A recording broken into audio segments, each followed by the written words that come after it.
waxaan doonaynaa inaanu qabano waxa kamid ah inaanu joojinay ka ganacsiga nooc kalluunka kamid ah oo Soomaalidu tooshla ay u taqaano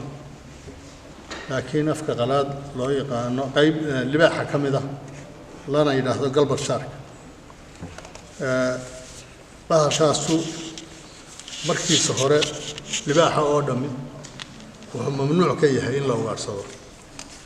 waxaana ay ku caddahay liisamada aanu siino shirkadaha kalluumaysiga halkaas ay ku taallaa waxaa ka mamnuuca in la ugaarsado libaaxa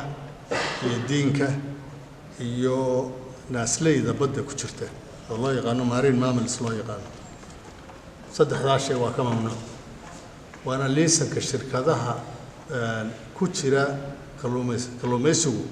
ay lacagta ka bixiyaan ruqsadda ah ee la siiyo ee u ansaxisa inay kalluumaystaan ayuu ku jira waxa la yahay galbar shark Soomaalida in la tooshla u taqaan waa ka ishiisu dhalaalayso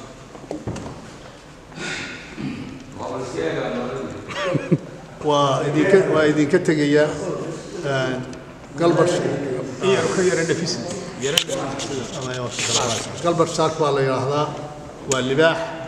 intiisu duq ku yahay wuxuu ku yaalaa liisankooda ah inaanay libaax ka ganacsan karin maana joojin laakiin arrin mamnuuc ah oo la caadaystay ayuu kontrabaana ayuu anagu joojinay laakiin maana joojin kalluumaysigooda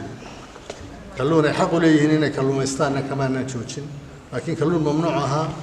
oo ay xeerkii iyo sharcigii ay siteen ku baalmareen oo ku jabiyeen ayaanu anagu ka joojinay